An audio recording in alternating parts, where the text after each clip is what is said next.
Hi മക്കളെ, നമുക്കിന്ന് എന്ത് ചെയ്യാം?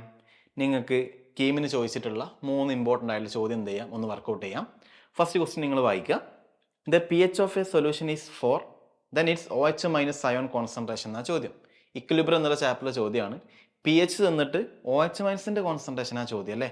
എടാ, പി എച്ച് അറിയുകയാണെങ്കിൽ നമുക്ക് പി ഒ എച്ച് കണ്ടുപിടിക്കാൻ പറ്റും. കാരണം നമുക്കറിയാം, മറ്റേ 298 കെൽവിൻ പി എച്ചും പി ഒ എച്ചും കൂട്ടിയാൽ ആഡ് ചെയ്താൽ 14 ആ കിട്ടുക. അപ്പോൾ പി എച്ച് 4 ആണെങ്കിൽ അപ്പോൾ പി ഒ എച്ച് എന്തായിരിക്കും? 10 ആയിരിക്കും. അപ്പോൾ പി ഒ എച്ച് നമുക്ക് കിട്ടി. എന്ത്? 40 പി എച്ച് മൈനസ് ചെയ്തു, അപ്പോൾ അങ്ങനെ 10 കിട്ടി. പി ഒ എച്ചിൻ്റെ ഇക്വേഷൻ എന്താ? Minus log concentration of O H minus ആണ് പി ഒ എച്ചിൻ്റെ ഇക്വേഷൻ. അതാണ് 10. ആരുടെ മൈനസ് ലോഗ് എടുത്താലാണ് നമുക്ക് 10 കിട്ടുക നോക്കിയാൽ മതി. നമുക്കറിയാം, minus log 10 raise to minus 10 log എടുത്താലാണ് നമുക്ക് എന്ത് കിട്ടുക? 10 കിട്ടുക. അപ്പോൾ OH മൈനസിൻ്റെ കോൺസെൻട്രേഷൻ എന്തായിരിക്കും? 10 റേസ് ടു മൈനസ് 10 ആയിരിക്കും. അതായത് ഏത് ഓപ്ഷൻ മാർക്ക് ചെയ്യാം? ഓപ്ഷൻ ബി ആണ് എന്തായിട്ട് വരിക? ആൻസർ ആയിട്ട് വരിക. ക്ലിയർ ആണെന്ന് വിചാരിക്കുന്നു. അടുത്ത ചോദ്യത്തിലോട്ട് പോകാം. Which of the following is not a electron withdrawing group എന്ന്. എൻ്റെ അടുത്ത് CN ഉണ്ട്, NO2 ഉണ്ട്, COH ഉണ്ട്, COR ഉണ്ട്, അതേപോലെ OCH3 ഉണ്ട്. ഇവിടെ ബെൻസീൻ റിങ്ങിലോട്ട് ആദ്യം അറ്റാച്ച് ചെയ്ത ആൾ C ട്രിപ്പിൾ ബോണ്ട് N ആണ്. ഇവിടെ N ഡബിൾ ബോണ്ട് O ആണ്. ഇവിടെ C ഡബിൾ ബോണ്ട് O ആണ്. ഇവിടെയും C ഡബിൾ ബോണ്ട് O ആണ്. ബെൻസീൻ റിങ്ങിലോട്ട് ആദ്യം അറ്റാച്ച് ചെയ്ത ആൾ C triple bond NO, C double bond OO, അല്ലെങ്കിൽ S ഡബിൾ ബോണ്ട് OO, അല്ലെങ്കിൽ N ഡബിൾ ബോണ്ട് O ഒക്കെ ആണെങ്കിൽ അത് 100% എന്ത് ഗ്രൂപ്പായിരിക്കും? -M ഗ്രൂപ്പായിരിക്കും. കാരണം ബോണ്ട് നൈട്രജൻ്റെ അടുത്തോട്ടാണ് ബ്രേക്ക് ചെയ്യുക. Nitrogen is more electro negative. അതുകൊണ്ട് ഇവിടെ എന്ത് വരും? പോസിറ്റീവ് ചാർജ് വരും. ഇപ്പം പൈ സിഗ്മ പ്ലസ് ആണ്. പൈ സിഗ്മ പ്ലസ് കണ്ടാൽ പോസിറ്റീവിലോട്ടാണ് ഇലക്ട്രോൺ എന്ത് ചെയ്യുക? ചാടി വരിക. അതുകൊണ്ട് പൈ ബോണ്ടിലുള്ള ഇലക്ട്രോൺ പോസിറ്റീവിലോട്ടാണ് വരിക. ഇവിടെയും ബോണ്ട് ഓക്സിജൻ്റെ അടുത്തോട്ട് ബ്രേക്ക് ചെയ്താൽ ഇവിടെ പ്ലസ്, ഇവിടെ ഓക്സിജൻ്റെ അടുത്തോട്ട് ബ്രേക്ക് ചെയ്താൽ കാർബൺ പ്ലസ്, ഇവിടെയും പ്ലസ് ആ കിട്ടുക. അപ്പോൾ ഇതെല്ലാം പൈ സിഗ്മ പ്ലസ് സിസ്റ്റം ആയതുകൊണ്ട് പൈ ബോണ്ടത്തെ ഇലക്ട്രോൺ പ്ലസ്സിലോട്ടാണ് വരിക. അതായത് ബെൻസീൻ റിങ്ങിലുള്ള ഇലക്ട്രോൺ എല്ലാം മുകളിലോട്ടാണ് പോകുന്നത്. അതുകൊണ്ട് ഇവരൊക്കെ എന്ത് ഗ്രൂപ്പാണ്? -M ഗ്രൂപ്പാണ്, ഡീആക്ടിവേറ്റിംഗ് ഗ്രൂപ്പാണ്.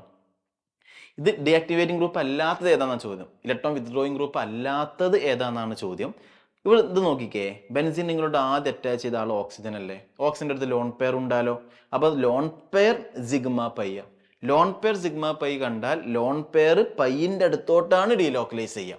അതുകൊണ്ട് ഈ ലോൺ പെയർ ബെൻസീൻ്റെ അടുത്തോട്ടാണ് വരുന്നത്. ബെൻസീൻ്റെ അടുത്തോട്ട് വരുന്ന ബെൻസീനിലോട്ട് കൊടുക്കുന്ന ഗ്രൂപ്പാണ് ഇലക്ട്രോൺ വിത്ത്ഡ്രോയിങ് അല്ല, ഇലക്ട്രോൺ ഡൊണേറ്റിംഗ് ഗ്രൂപ്പാണ്. അപ്പോൾ ഇലക്ട്രോൺ വിത്ത്ഡ്രോയിങ് ഗ്രൂപ്പ് അല്ലാത്തത് ഏതാണെന്ന ചോദ്യം. ഓപ്ഷൻ ഇ എന്ത് ചെയ്യാം? മാർക്ക് ചെയ്യാം. ലാസ്റ്റ് ചോദ്യം, മൂന്നാമത്തെ ചോദ്യം. Which of the following statement is not true with Bohr model of atom. നമ്മൾ സ്ട്രക്ചർ ഓഫ് ആറ്റത്തിൽ പഠിക്കുന്നതാണ്. ബോർ അറ്റോമിക് മോഡലിന് അതായത് തെറ്റായ സ്റ്റേറ്റ്മെന്റ് ഏതാണെന്ന ചോദ്യം. ഒന്നാമത്തെ സ്റ്റേറ്റ്മെന്റ് വായിക്കാം. It accounts the stability and line Spectra of helium plus. Actually ഒരു കോമ്പൗണ്ടിന്റെ സ്റ്റെബിലിറ്റിയും അതേപോലെ ലൈൻ സ്പെക്ട്രയും എക്സ്പ്ലെയിൻ ചെയ്യുന്നുണ്ട്. ഒരു ഇലക്ട്രോൺ ഉള്ള സ്പീഷീസിന്റെ ലൈൻ സ്പെക്ട്ര എക്സ്പ്ലെയിൻ ചെയ്യുന്നത്. ഹീലിയത്തിന്റെ അടുത്ത് 2 ഇലക്ട്രോൺ ഉണ്ട്. ഹീലിയം പ്ലസ് ആയതുകൊണ്ട് ഇലക്ട്രോൺ പോയി. അതുകൊണ്ട് 2ൽ നിന്ന് 1 പോയാൽ ബാക്കി ഒരു ഇലക്ട്രോണേ ഉണ്ടാവുള്ളൂ. അതുകൊണ്ട് സിംഗിൾ ഇലക്ട്രോൺ സ്പീഷീസിന്റെ ലൈൻ സ്പെക്ട്ര ഒക്കെ ഇവർക്ക് എക്സ്പ്ലെയിൻ ചെയ്യാൻ പറ്റിയിട്ടുണ്ട്. അതുകൊണ്ട് ഇതെന്താണ്? ശരിയാണ്. അതേപോലെ it fails to account for the final details of hydrogen atom spectrum. അതായത് ഹൈഡ്രജൻ ആറ്റത്തിന്റെ സ്പെക്ട്രം ഇലക്ട്രിക് ഫീൽഡിലും മാഗ്നറ്റിക് ഫീൽഡിലും ഒക്കെ വീണ്ടും സ്പ്ലിറ്റിംഗ് ഒക്കെ നടക്കുന്നുണ്ട്. അങ്ങനെയാണ് നമുക്ക് ഫൈനൽ സ്പെക്ട്രം കിട്ടുന്നത്. പക്ഷെ അതിനെക്കുറിച്ചൊന്നും എക്സ്പ്ലെയിൻ ചെയ്യാൻ ആർക്ക് പറ്റിയിട്ടില്ല? ബോറിന് പറ്റിയിട്ടില്ല. അപ്പോൾ അങ്ങനെ തന്നെ എഴുതിയത് ഇറ്റ് ഫെയിൽസ് ടു അക്കൗണ്ട്. അതുകൊണ്ട് ഈ സെന്റൻസ് എന്താണ്? ശരിയാണ്. അതേപോലെ it is unable to explain the spectrum of atom which possess only 2 electron. Single electron ഉള്ള സ്പീഷീസിന്റെ സ്പെക്ട്രത്തിനെ കുറിച്ച് ഇവർക്ക് എക്സ്പ്ലെയിൻ ചെയ്യാൻ പറ്റിയിട്ടുള്ളൂ. 2 ഇലക്ട്രോൺ ഉള്ള സ്പീഷീസിനെ കുറിച്ച് ഇവർക്ക് എക്സ്പ്ലെയിൻ ചെയ്യാൻ പറ്റിയിട്ടില്ല എന്ന് തന്നെ പറഞ്ഞത്. അതുകൊണ്ട് ഈ സെന്റൻസ് എന്താണ്? ശരിയാണ്. ഓപ്ഷൻ ഡി നോക്കാം. It only explain about splitting of spectral line in presence of electric field. അങ്ങനെയല്ല. ഇലക്ട്രിക് ഫീൽഡിന്റെ പ്രസൻസിലുള്ള സ്പ്ലിറ്റിംഗ് സ്റ്റാർക്ക് എഫക്റ്റ് എന്ന് വിളിക്കും. മാഗ്നറ്റിക് ഫീൽഡിന്റെ പ്രസൻസിലുള്ള സ്പ്ലിറ്റിംഗ് അത് നമ്മളതിനെ സീമാൻ എഫക്റ്റ് എന്ന് വിളിക്കും. ആ 2 സ്പ്ലിറ്റിങ്ങിനെ കുറിച്ചും ബോർ അറ്റോമിക് മോഡലിന് പഠിക്കാൻ പറ്റിയിട്ടില്ല. ഇവരെന്താ പറയുന്നത്? It only explain about splitting in electric field എന്ന്.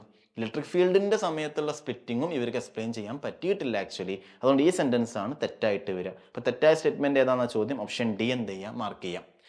ഓപ്ഷൻ ഇ നമുക്ക് നോക്കാം. ഓപ്ഷൻ ഇ എന്താ? It is unable to explain the ability of atom to form molecule.